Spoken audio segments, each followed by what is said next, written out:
So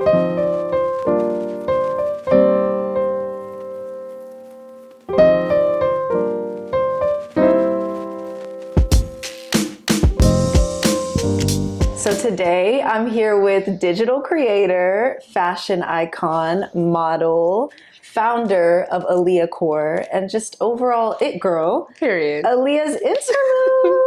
Hey y'all, what's up? You know I had to come on the podcast. I love this podcast. Y'all need to make sure to subscribe and follow everything. Period. You heard it from her. Now you have to do it. Right. I'm so happy you're here. Yes, I'm so happy to be invited here. Aww. I love it. Thank you. Guys, Aaliyah styled me today. If you couldn't tell, I'm in Aaliyah Core from head to toe. Can you please describe our outfits today and just say what makes them Aaliyah Core? Okay, our outfits today is giving, alternative Harajuku streetwear core, but it makes it Aaliyah Core just by the simple aspects of it all. We have the fishnet on one arm, we have the fur, the earmuffs, the double belt, the garter, it's just all of it mixed together. So different type of styles mixed together. But also just you feel good, right? I feel good. You feel good. That's what Aaliyah Core is about. Just feeling validated and feeling like you don't need to care about people's perception of you because you look good. When you look good, you feel good. Come on. That's one thing I really love about you is your confidence. You have this strong air of confidence and your style, it speaks for itself. And like you said, Aaliyah Core is a mindset. Yes. And I love how on your platform you have a very welcoming atmosphere on your platform, and you're all about supporting other creatives and just about individuality and being yourself. Definitely. I feel especially in this day and age, there's so many trends happening all at once that it's hard to be an individual just because every week there's something new to leech off of or try to make your own. But I think that when you dress how you want or just dress what makes you happy, dress how, I don't know, dress confidently in yourself, that's enough. Fuck a trend. Can I cuss on here? Try to. Okay. But you can, but forget. I'm going to say forget. Okay. Forget a trend. Really get into your own personal style and what you like. And I feel that's how your personal style evolves just from that. Yeah, and that's what Aaliyah Core is all about. Yeah. I love it. Aaliyah, you have been booked and busy recently. It's been so nice to watch your career expand, especially as a model. Yes. You're doing campaigns for I Am Gia. Yes. I saw you for Voight. Yes. I saw you for Jacquees's brand. It's crazy. Was one of your goals always to be a model? It's so crazy because I wanted to be a model before any of this stuff. Right. I was a model before I was an influencer. So when I was 17 years old, I would go to the city. I'd literally take my brother's car and I'd go to the city and just message photographers can we please shoot? I love your work. Can we please shoot? And then I built my portfolio up from there. And then TikTok came around and Instagram came around and my fashion got involved with it too. So it's just kind of worked out, thankfully. And I'm glad I'm modeling a lot too because I love to model. Yes. So bad. No, you're so good at it. And thank you. I think it's really important to see girls like you in those spaces because not only do you represent Black girls, not only do you represent dark-skinned girls, but you represent dark-skinned girls with alternative styles who aren't afraid to be themselves, who have a voice and a personality, and who are just unapologetic. Definitely. I feel that way too. And I love how just by you creating a space where you're unapologetically yourself, it makes other people want to be unapologetically themselves. Exactly. Also, when you get on a platform like TikTok and you spread no judgment, no hate, you're just there to create a safe space in a way, even though I really don't even be knowing the people watching my videos for real, but it's you're just being yourself. Yeah, you're just being yourself. And I love that a lot of girls and just women everywhere can relate to that. Yeah. And that kind of representation is so important because I feel a lot of times as dark-skinned women, we tend to be placed in a box of what we're supposed to look like, who we're supposed to be. And I feel with your platform, you're able to break through that glass ceiling. Definitely. And just show that we come in like all shapes and forms. Yes. I feel like when you're a dark-skinned woman, especially like in this industry, you're either like, you're basically expected to make one type of content, whether it's like either comedy or you're supposed to like be a rapper. You're supposed to do like this and the third. Whereas like girls of other skin tones or other races or ethnicities, they're allowed the freedom to be creative and to be alternative, and like people love it. But it's like when it's a dark skinned girl, it's like y'all got so much to say. Like, and I want us to get into that a little bit later, but let's just keep talking about your accomplishments first, because it's just so exciting to me. You recently walked for Mowalola in London Fashion Week. I was so excited to see that. Like, how was that experience? It was so amazing, and it's crazy because me and Mowalola became mutuals on Instagram because I would like post my IG pictures and I would tag her like in the thing, and I would just hide it. Yeah. And then one day she had seen it and she swiped up. She was like, "You're so pretty," and she followed me. So like it's kind of like a full circle moment because I've been like, she's been on my mood board forever. Yeah. So for her to reach out to me and ask me to do that was amazing. Yeah, and you closed the show. Right. So I closed the show. Like that's my first ever show walking to. So I was really happy about it. It's a big deal. Exactly. And I think everyone was so excited for you, and it's so refreshing to see someone like you on the runway, because I feel like lately we're so used to seeing all these like stick thin models in all these fashion week shows. So when people see you, it's like, okay, like if she can do it, then I can do it too. Exactly. And I also feel like even with the plus size models, they pick like one or two for every single show. But like normal bodies can walk the runway too. Medium like size, like everything like in between. What? Like, and it's, I feel like especially Black women too, like most of us are not stick thin. Most of us are not. And I'm African. Like I'm West African. Like I got an ass. I got titties. So it's like. And it's like you gotta be able to. Literally. Like, and then I feel like when like the normal person, like just a regular person looks at the runway, it's like, oh, I could wear that type of thing. But it's like when it's just the typical model look, it's just, I don't know, it doesn't seem attainable, if that makes sense. It's like nobody can really relate to that or see themselves exactly. in that. And I some hate people that. Can, of course, but like the majority of Americans can. And like you said, like when you have like a million stick thin models and then one or two plus size models dropped in there, that's not real. It's not diversity. Even diversity at all. Yeah, no. Especially when it's the same one too. Like, let's at least switch it up a little bit. At 3 or 4 or 5, like, come on, it's crazy. And you were also on the cover of Galore magazine. Yes, that cover, those pictures were amazing. It was shot by Edwin Henson. Right? Yes. I love his work. How was that? He's an icon, honestly. Like that's like my main photographer. And the first time I did a shoot with him, it was like some real Y2K like Harajuku thing, and it went like hella viral, and I was so happy about it. But the shoot for the Galore magazine, I had reached out to him. I was like, could you please shoot this for me? Like, I really would love to. And he was like super excited about it because that's like my actual friend. Yeah. So we shot it, and I guess the rest is history. Like, it was just amazing. I feel like Edwig and the rest of the people on that project did a really good job of like mixing your aesthetic, Aaliyah core, with his aesthetic, and they like blended together so exactly. I wanted to do something that was like Aaliyah core, but still like some like this is, I don't know, like, you know when Rihanna dyed her hair red, like her like bad girl era.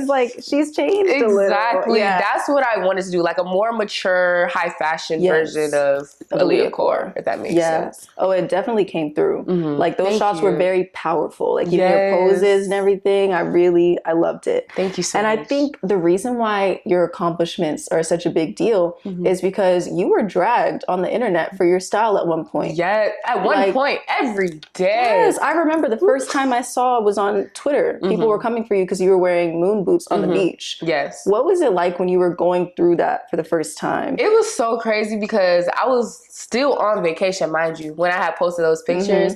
And I'm thinking like if you follow me, you know, like I'm with the camp shenanigans. Like moon boots on the beach for Aaliyah, that's like Aaliyah core. Like that's me. But like once it like gets out of your target audience, it's like girl, you're done for. Yeah. But literally somebody had screenshotted it and took it to Twitter. Like, it's crazy. I've never posted those pictures on Twitter. They were on Instagram. I wonder why I never posted those. I should do that. But it's like now, it's like so old. Whatever. But somebody had posted it on Twitter, and then they were like, they literally didn't even say anything. They just circled my location and they circled my boots. And they were just like responding to comments, just talking mad crap and stuff like that. And I was like, dang, like, y'all are so mad. I know, and for what? Literally. But it just made me realize that, I don't know, I'm here to stay. Yeah. Like, I feel like no influencer or public figure who was liked by everyone has ever like lasted long ever. You have to have like some hate and then some love. Yeah, something that makes you a little spicy. Right, something that the girls really can have a conversation about. Exactly. So that's really I was so shocked at the hate you were receiving, because it's like, since when are girls so mean to each other? But like, I feel like the hate that you received started a really important conversation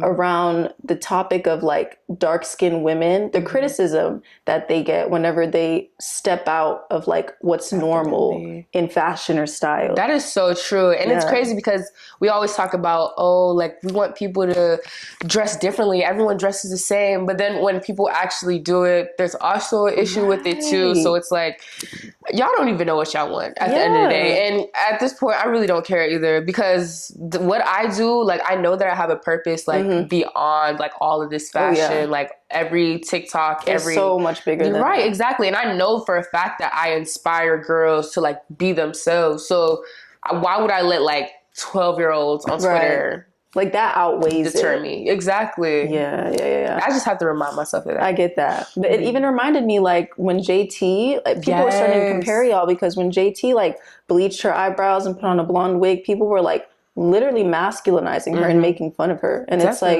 do you think a lot of this stuff stems from colorism? Oh, definitely. I feel like a lot of it stems from colorism, just because of the fact that already, as a dark-skinned woman, whether you're alternative or not, you're already masculinized. So it's like, once you start doing the crazy, looks and makeup looks, the clothing looks, it's like they feel like they have another reason to come for you, if that makes sense. But we giving everyone else the freedom to do whatever they want. Yeah. But it's definitely rooted from colorism, just like anti-blackness in general, though. In general. To be honest. Yeah, but it goes even deeper. Yeah, it does. And it's funny because people claim to love fashion, but I think they don't understand that, like, fashion is supposed to be controversial. Exactly. It's supposed to turn heads and make people uncomfortable at times. I think that's actually, I'm glad you said that, because I feel like with me, with the Aaliyah core, that's what it does every single time I walk out. So people not liking it, that's what's supposed to happen. Exactly. Like, it's not supposed to be understood by everyone, just because everyone isn't the target audience. If everyone was target audience, like, it would just be... It'd be boring. It'd be so boring. Like, if we all dressed the same, we'd all be so bored all the time. So. Exactly. It's like, if you get it, then you get it. Right. If like, you don't, then that's okay. Right. But like, to go out of your way to it's just like so be losery. Negative and nasty. I don't know. I just like literally, like, even when I'm on TikTok or if I'm on Twitter, if I see something that I don't like, I literally just scroll. Like, I never felt the need to go out of my way to leave like a hate comment or da-da-da-da. It's just because why? Yeah. Like, how did I gain anything from that? But I guess people just have to mature. And then people, like, also, I feel like when people are miserable themselves, they want to spread that onto like everyone else, so they can have a community, even if it's in misery. I agree with that. I think you bring out like people who are kind of afraid to step out of whatever is considered normal, or who really like long to like get into that crazy fashion. I don't know. Maybe they have these things and they're projecting it onto you. And so that's where it's really coming from. I definitely feel that way too. I feel like when people don't have the confidence, or they don't have the guts to be who they truly are, they hate people who do, because it's like, why can you do that and I can't? Exactly. In reality, you should actually be looking up to those people, because those are the people that like are like showing you like firsthand like how to do it, but nah, that's not how everyone sees things. It's not. But I love the positive attitude that you keep throughout all of it. Like I never even see you like arguing with people. Like you'll probably make like one or two like comments on it, but like you keep it so cute and so classy and positive. Because it's not worth it at all. Because just like, no, literally Beyonce said it best, like never read the comments, never, once you post something, just go about your day because people will always have something to say. And a lot of times it has nothing to do with you. So it's like, I don't know, people are determined to put you in this one box and as long as you're in that box, they're just going to hate you for it or whatever. And you can't control that. So I don't know. It just doesn't make sense to talk about it when it doesn't matter. Yeah. And at the end of the day, you're posting it for yourself because you enjoy it, not for anybody else. You can never let them win. You can never let You just can't. You can't. But the funny thing is that you went from being dragged on the internet to sitting front row at Fashion Week shows. That part. You went to New York Fashion Week. You went to London Fashion Week and Milan. Yeah. How was that? Like...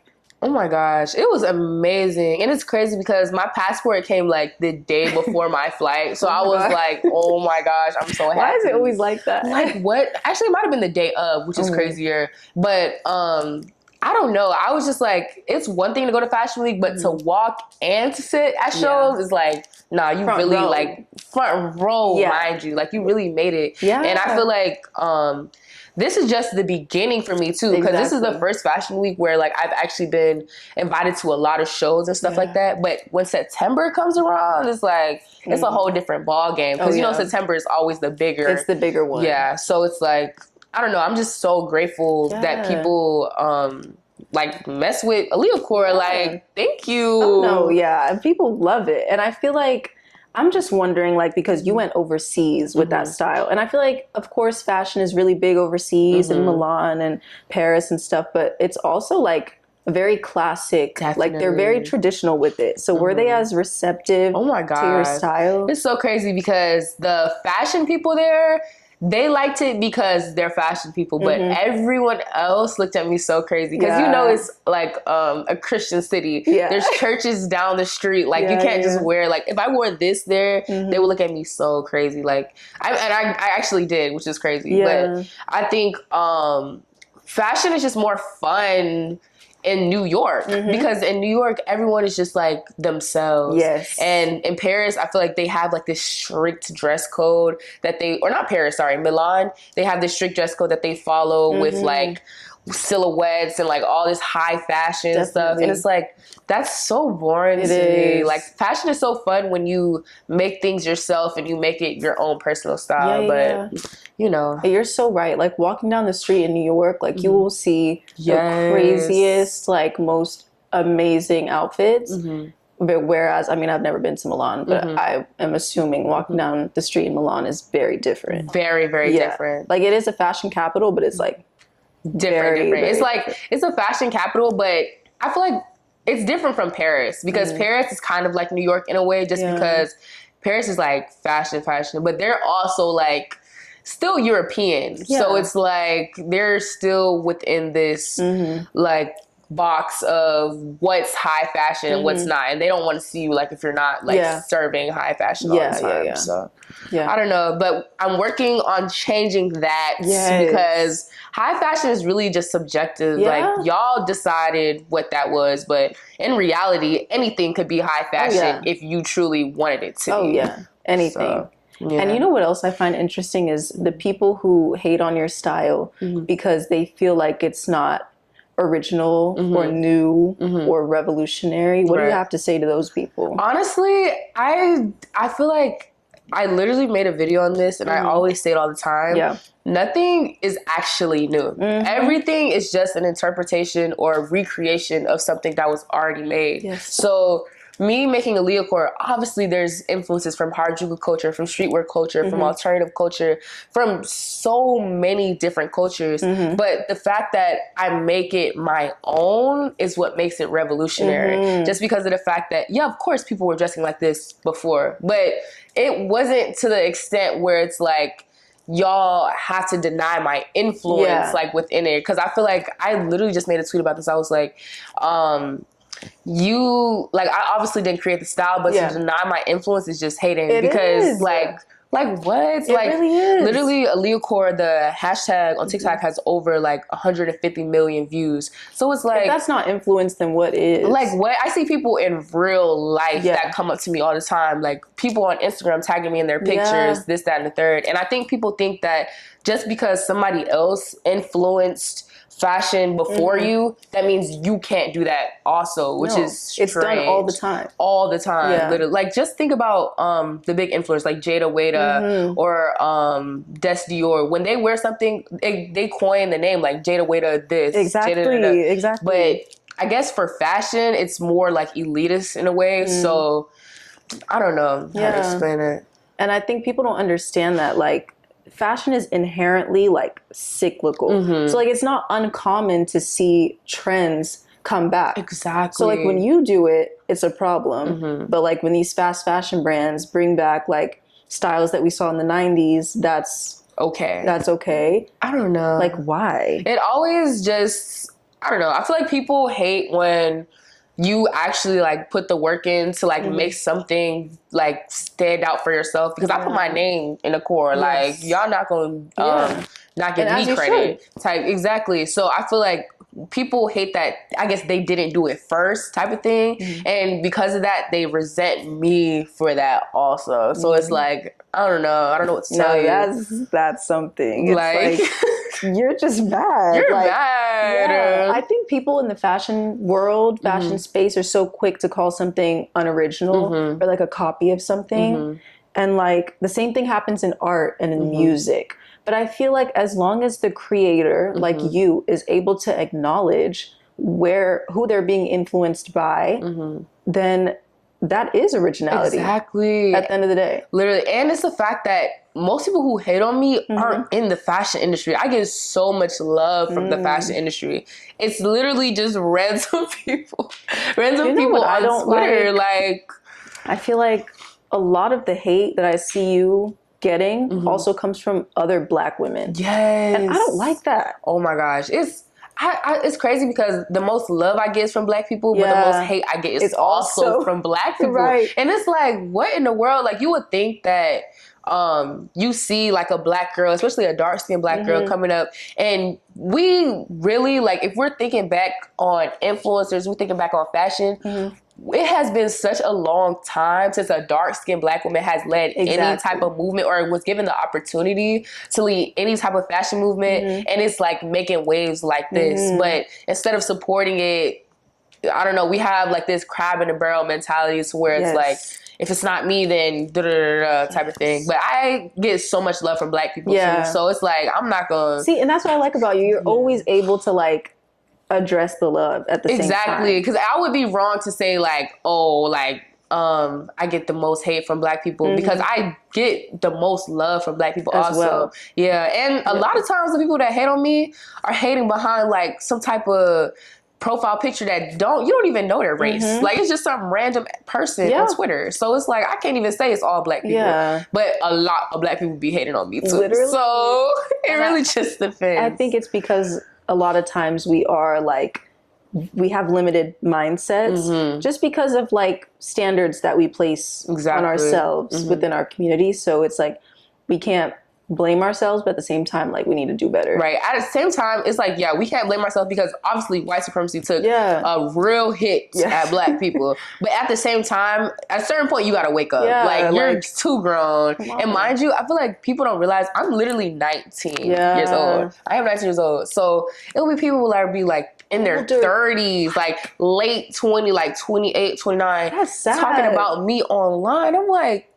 don't you have kids? You have like, a family? Don't you have bills to pay? Like, why are you so pressed about Aaliyah? Like, oh, seriously. It's very sick. And I like how you mentioned that, like, this is kind of the first time in a long time that we've seen a dark-skinned woman. Because the only one I can think of that was, like, really influential at one point was Foxy Brown. Was that in the 90s when she was, like, poster girl for Chanel, Dior? Like, that's where I see you going. Yes. Like, or even like Naomi Campbell, but she's like, of course, but she's a model. Like, she's not really like that's different. Yeah.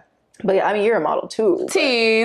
Yeah, period. You're right. But yeah, you talk a lot on your social media about being delusional and how being delusional is what helped you reach your goals. Yes. How do you do that? Because that's kind of hard to do. It can be hard at first, but at a certain point, I feel like if you surround yourself with friends who are also delusional, it's so like true. The possibilities are endless. Like me and my friend would literally be sitting down and be like, bruh, like that car Drake got me last week, that shit was so crazy. That's like, oh my God. Literally, and we'll just like keep the conversation going like on some delusional like stuff. But honestly, just like we say it's delusion, but like we could honestly have anything that we wanted. Like that's not delusion at all. That's just believing in yourself. Yeah. And I feel like the possibilities are endless. Like when you actually want something, because I feel like a lot of times when we want something, we'll say we want it, but we won't be consistent with it. We won't actually work towards it. We won't do any of that stuff. And I had to like really break out of that cycle, because you can blame the world like all you want, but at a certain point you had to take responsibility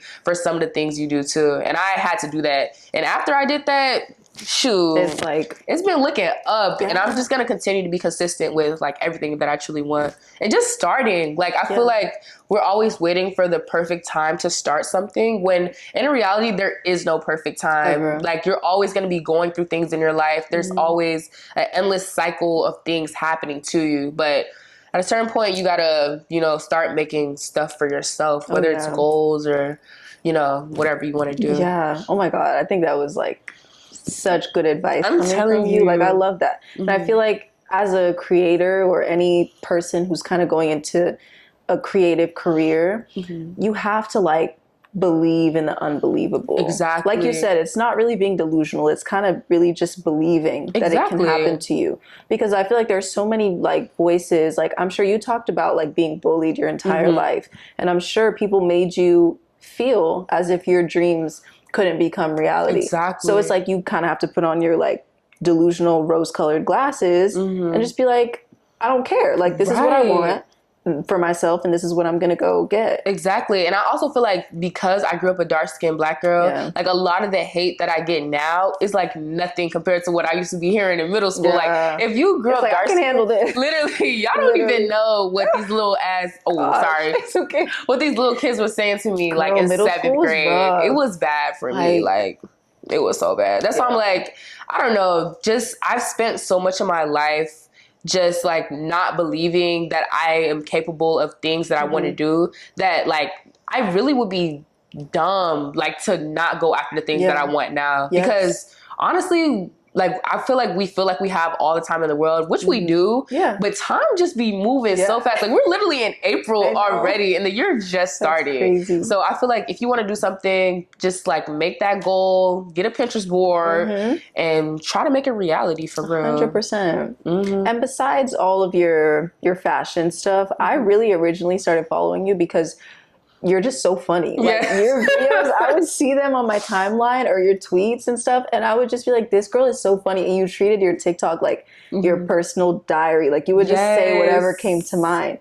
And it's like, do you still want that to be a part of your career and your personal brand, or are you more focused on the fashion now? Honestly, I'm trying to make it a mixture of both now. Like in a way where it's like, I still make funny videos, but I also want to be like really respected in the fashion industry. And I feel like it's hard to do both at times, because it's like I'm trying so hard to, you know, make a style for myself and make a space for myself within like these tables. And it's just like, when you make, like, I mean, you can still make funny videos, but you just can't make as many because you got to focus on the other stuff. But once I make it for real, I'm going to make all the funny videos in the world. Like, I just need stability right now. That. It's like finding a balance right now. Exactly. Because I think you are like a testament to like, you can do both. Like you can do whatever you put your mind to. Exactly. But I know what you mean. Like you want to be respected and you want to put out the way you want to be received. Like you need to post like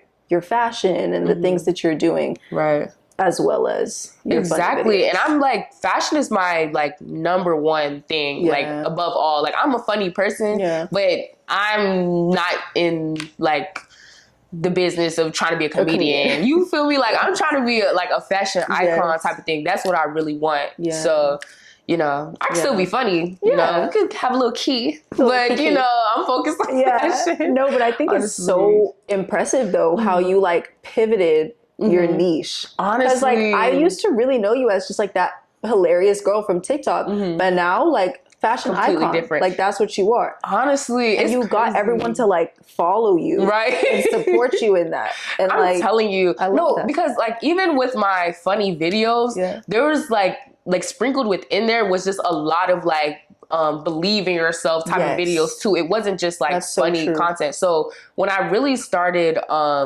making videos, I really was wearing like really cute outfits also. So the fashion has always really been a part of it, but now it's just like the forefront of it to make it like that. And I got my account deleted in April. Really? Yeah, like last year? April of last year. So really all my new TikTok account is from April of last year till now. So it hasn't even, it's almost been a year, I think. That's crazy. Yeah, so that's when, like, when I got it deleted, I really thought, like, my world was over. I was like, y'all. How many followers did you have at that point? I was almost at 1 million. I was, like, at 900K. That hurts. I was so sick. But now you're at what, like 2? Yeah, 2.5. Yeah. So I'm like, it really was a blessing in disguise. And I always wanted to do fashion content, but because I had hella comedy and stuff on there, it would make it hard to change my niche. So when it got deleted, I was like, like y'all really have to take me serious. Literally, that's what I did. Basically. No, that really was a blessing in disguise. Like that was meant to happen. Definitely, everything happens for a reason. It's crazy. You don't notice it at first, but always. Definitely. Well, Aaliyah, I think wherever your career takes you, you're going to be extremely successful. Not just because you have such a great sense of style, but because you're so humble too, and you're like a genuine person. Like since the day I met you, I was like, this girl is just really nice too, and I think that is what takes you places. Yes, I really see that too. I feel like I don't know. I just feel like being a mean person or like having bad energy is just so worthless. Like we really don't even be here that long. So you really want to make connections with people, like whether you know them or not. And like I got to meet you and you're like so cool. And I'm so glad I got to meet you type shit. So me too. And that was just by being a cool person. Like you were cool, I was cool. Now we're like friends and now I'm on your literal podcast. So it's like, I don't know, just be kind to everyone and you'll be surprised how many opportunities you get just from that. Yeah. You're so right. Girl, thank you for coming today. Cheers. I'm so happy you came. You didn't even try the tea. This happens every episode where we just don't try it. It's kind of good though. What is this? Elderberry. Elderberry and I don't even know what that is. Echinacea. Oh my god, I probably butchered that. That's good though. Right. Okay. I like it. Thank you so much. Of course. We'll see you guys in the next episode.